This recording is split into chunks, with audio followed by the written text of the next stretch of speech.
Hey, this is outlaw studios. അപ്പോൾ ഇന്ന് 27/3/2025 Empuraan release ദിവസമാണ്.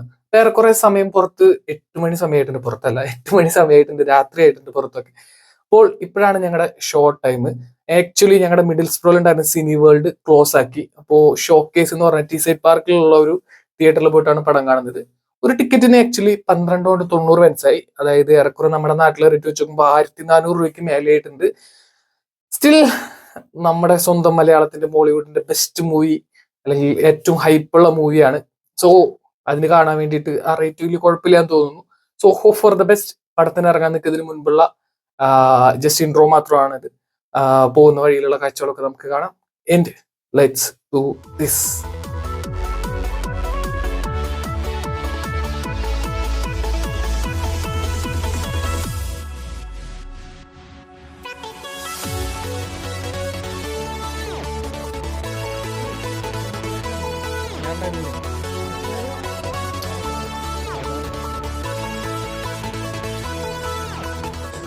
പടം മൊത്തത്തിൽ കൊള്ളാം, കുഴപ്പമൊന്നുമില്ല.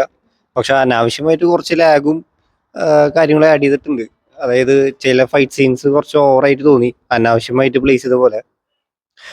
പിന്നെ മേക്കിംഗ് പക്ക ഹോളിവുഡ് ലെവലിലേക്ക് കൊണ്ടുവന്നിട്ടുണ്ടെന്ന് തോന്നി. നമ്മുടെ മലയാള ഇൻഡസ്ട്രിയിൽ അങ്ങനെ ഇതുവരെ കാണാത്തൊരു സ്റ്റൈല് സംഭവമായിട്ടുണ്ട്. ചില കാര്യങ്ങൾ, ചില ഭാഗങ്ങളിൽ മാത്രം കുറച്ച് ലാഗും കാര്യങ്ങളും ഫീൽ ചെയ്തത്. മൊത്തത്തിൽ ഓക്കെയാണ് പടം. ആ ഹൈപ്പിനനുസരിച്ച് എത്തിയിട്ടില്ലെങ്കിലും ഓക്കെയാണ്. എനിക്ക് അങ്ങനെയൊക്കെ തന്നെ പറയാനുള്ളത്. നമ്മുടെ ഈ പടം പക്ഷേ ഞാൻ പറയാ ഈ അടുത്ത പാർട്ട് ഇറക്കാൻ വേണ്ടിയിട്ടുള്ള ഒരു ബേസ് ബിൽഡ് ചെയ്യണ മാതിരി തോന്നി എനിക്ക്. കാരണം പടത്തിൽ മൊത്തം അങ്ങനെ ഒരു ഒരു എങ്ങനത്തെ ടൈപ്പ് മൂവിയാന്നുള്ളതൊന്ന് സെറ്റ് ചെയ്ത് വരണ മാതിരി എനിക്ക് തോന്നിയുള്ളൂ. പിന്നെ ഫൈറ്റുകളൊക്കെ ഭയങ്കര ഡ്യൂറേഷനിലായിട്ട് തോന്നി. അതിന് എന്താണെന്ന് അറിയില്ല. പിന്നെ മ്യൂസിക് ആയാലും ഒരു ഇമ്പാക്റ്റ് ഇല്ലാത്ത മാതിരി തോന്നി മ്യൂസിക്. പക്ഷെ ഓവറോൾ വെച്ച് നോക്കുമ്പോൾ അടിപൊളി പടമാണ്.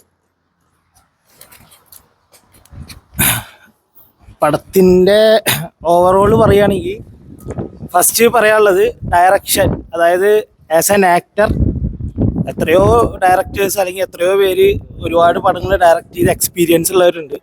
പക്ഷേ as an actor രണ്ടാമത്തെയോ മൂന്നാമത്തെയോ പടത്തിലൂടെ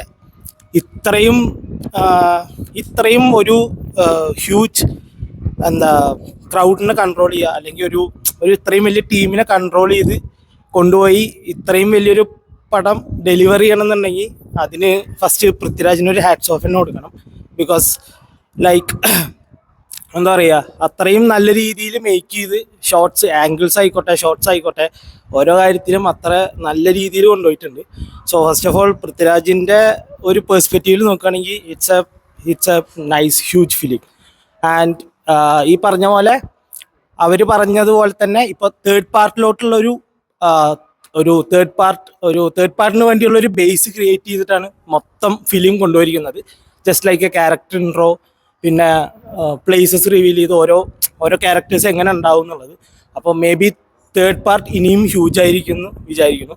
at the same time ചില സീൻസിൽ എനിക്ക് ലാഗൊന്നും അങ്ങനെ ഫീൽ ചെയ്തില്ല. പക്ഷെ ഇപ്പോൾ ലൂസിഫർ കണ്ട പോലെ അല്ല സെക്കൻഡ് പാർട്ട് അവർ എടുത്തു വെച്ചിരിക്കുന്നത്. എൻറ്റയർലി ഡിഫറെൻറ്റാണ്. സോ ഇത്രയും നല്ല, അതായത് മലയാള സിനിമയിൽ കണ്ടതിൽ കുറേ എക്സ്പീരിമെൻറ്റ്സ് അവർ ചെയ്തിട്ടുണ്ട് എന്നുള്ളത് നമുക്ക് കുറേ ടെക്നിക്കൽ പാർട്ടിൽ വെച്ച് നോക്കിയപ്പോൾ കുറേ സംഭവങ്ങൾ മനസ്സിലായി. സോ ഓവറോൾ നല്ല ഫിലിമായിരുന്നു, എനിക്കിഷ്ടമായി. ചില ഇത് മാത്രം ചില ഫാക്ടേഴ്സ് ഇത് തോന്നി. ബട്ട് എങ്കിലും Prithviraj and team, Murali Gopi as well, അതൊരു രക്ഷയില്ല. നൈസ് മേക്കിംഗ്, എല്ലാം കൊണ്ടും അടിപൊളിയായിരുന്നു. ഫസ്റ്റ് ഹാഫ് കൊള്ളാം. സെക്കൻഡ് ഹാഫ് എന്ത് പറയും, സെക്കൻഡ് ഹാഫ് കൊള്ളാം. ബട്ട് അതിൽ ലാസ്റ്റത്തെ ഫൈറ്റ് അത് വേണ്ടായിരുന്നു. ഓവറോള് മേക്കിംഗ് ഒക്കെ നല്ലായിരുന്നു. പക്ഷെ എന്താ പറയാ, ആ ഹൈ എക്സ്പെക്ടേഷൻ ഉള്ള പടം ആയിട്ട് തോന്നിയില്ല. പിന്നെ തേർഡ് പാർട്ടിന് വേണ്ടിയിട്ട് സെക്കൻഡ് പാർട്ട് എടുത്ത പോലത്തെ ഒരു ഫീലിംഗ് ആയിരുന്നു. ഹൈപ്പ് കൂടിയതിൻ്റെ ഉണ്ട്. പിന്നെ മേക്കിംഗ് ഒക്കെ വളരെ നല്ലായിരുന്നു. പിന്നെ എന്താ പറയാ, ഫൈറ്റ് ഒക്കെ കുറച്ച് ഓവറായിരുന്നു. പിന്നെ എസ്പെഷ്യലി മ്യൂസിക് ഭയങ്കര ഓവറായിട്ടാണ് തോന്നിയത്. മ്യൂസിക് ഫുള്ള് ഹൈപ്പ് മ്യൂസിക് മാത്രമായിരുന്നു. അപ്പോ ആ ഒരു ഹൈപ്പ് വരേണ്ടടുത്ത് ആ ഹൈപ്പ് ഫീൽ ചെയ്തില്ല. അങ്ങനത്തെ ഒരു ഇത്, അതാണ് എനിക്ക് പറയാനുള്ളത്. വേറെ ഹായ് ഗൈസ്, അപ്പോൾ ഔട്ട്ലോ സ്റ്റുഡിയോസ് പടം കണ്ടു കഴിഞ്ഞു, എമ്പുരാൻ. അപ്പോൾ ഞാൻ സാറ്റിസ്ഫൈഡ് ആണോ എന്ന് ചോദിച്ചാൽ സാറ്റിസ്ഫൈഡ് അല്ല, ഡിസപ്പോയിന്റഡ് ആണോ എന്ന് ചോദിച്ചാൽ ഡിസപ്പോയിന്റഡും അല്ല. പക്ഷെ ഡിസപ്പോയിന്റഡ് ആയി പോയിട്ടുള്ള ഒരു കാര്യമുണ്ട്, മ്യൂസിക്കാണ്. അപ്പോൾ ഇതിന്റെ ട്രെയിലർ എനിക്ക് തീരെ ഇഷ്ടമായിട്ടുണ്ടായിരുന്നില്ല. അപ്പോൾ ട്രെയിലർ കണ്ടു കഴിഞ്ഞിട്ട് ഇറങ്ങി കഴിഞ്ഞപ്പോൾ ആരും ഒരു കമന്റ് ഇട്ടിരുന്നു, ദീപക് ദേവ് ആണല്ലോ മ്യൂസിക്, അപ്പോൾ മ്യൂസിക് അത്ര പോരാന്ന് പറഞ്ഞ ആരും ഒരു കമന്റ് ഇട്ടു. അപ്പോൾ അതിന് ദീപക് ദേവ് തന്നെ വന്ന് റിപ്ലൈ കൊടുത്തിരുന്നു. അതായത് പടം കണ്ടിറങ്ങി കഴിയുമ്പോൾ ഇതായിരിക്കില്ല എക്സ്പ്ലനേഷൻ, അല്ലെങ്കിൽ ഇതെന്ന് പറയാതിരിക്കെന്ന് പറഞ്ഞാൽ. പക്ഷെ എനിക്ക് തീരെ ഇഷ്ടപ്പെട്ടില്ല.